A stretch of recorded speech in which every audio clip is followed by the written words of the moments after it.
¿Quién fue Carlos Salinas de Gortari? Bueno, fue un político mexicano, presidente de la República entre 1988 y 1994.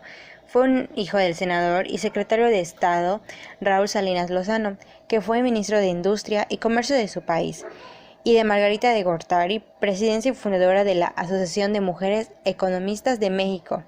Carlos Salinas de Gortari se licenció en Economía por la Universidad Autónoma de México en 1969 y completó su formación en Harvard con un doctorado en Economía Política y Gobierno. En octubre de 1987, el PRI presentó su candidatura a la presidencia de la República para las elecciones de julio de 1988 y tras una larga campaña electoral en la que encontró sobre todo la posición de sindicatos, líderes del movimiento obrero que recalaban su programa económico. Carlos Salinas de Gortari logró la victoria y se proclamó presidente de los Estados Unidos de México para el sexenio de 1988 y 1994. El 1 de diciembre anunció los asuntos principales de su agenda política, entre ellos la reducción de la deuda externa, el incremento de los niveles económicos del país y la lucha contra la corrupción y la violencia. También impulsó la cooperación comercial con los países, con los del sur, Colombia, Venezuela. Suscribió un acuerdo en 1989 para constituir a corto plazo una zona de libre comercio. También los gobiernos centroamericanos estudió la viabilidad de establecer un área comercial libre en la zona y finalmente con los vecinos del norte, Estados Unidos y Canadá. Anunció en 1991 el inicio de conversaciones con idéntico objeto. Su exenio presidencial es considerado uno de los más polémicos de la historia de México en el siglo XX. Grandes cambios y controversias económico-sociales se vivieron durante su gobierno, entre ellos la crisis económica de 1994, privatización de empresas, detalles de denuncias de corrupción, puesta en vigor el Tratado de Libre Comercial de América del Norte, así como la restauración de las relaciones entre la Iglesia y el Estado.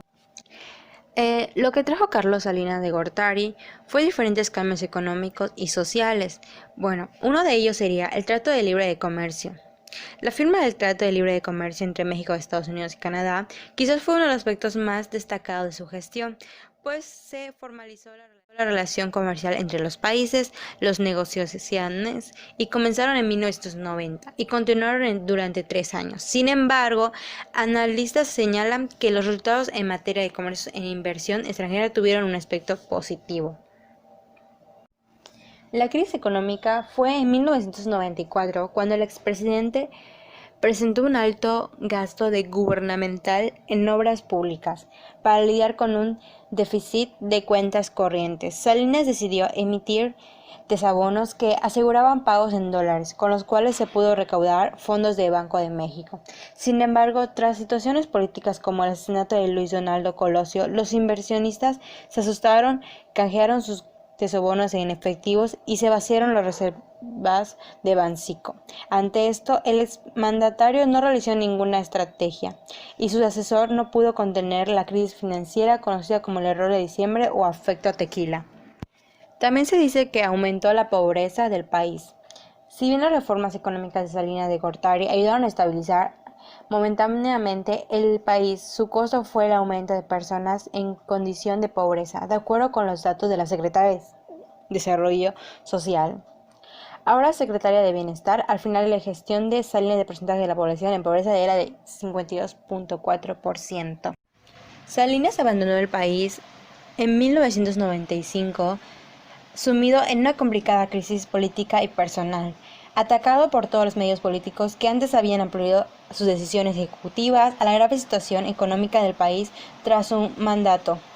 Se unió a la acusación contra su hermano Raúl Salinas de Gortari como supuesto autor intelectual del asesinato en septiembre de 1994, de quien entonces era su cuñado, y secretario general del gobernante Partido Revolucionario Institucional PRI, José Francisco Ruiz Massieu. El proceso fue condenado a 50 años de cárcel, aunque el expresidente de México mantuvo la convicción de que el juicio fue una trampa política. Tras abandonar México y permanecer a varios años en Dublín, donde se dedicó a estudiar las circunstancias del desarrollo nacional y los efectos de la globalización, entre otros temas, regresó a su exilio en 1999 e hizo pública su retirada de la política. Y aquí terminamos con Carlos Salinas Gortari. Gracias.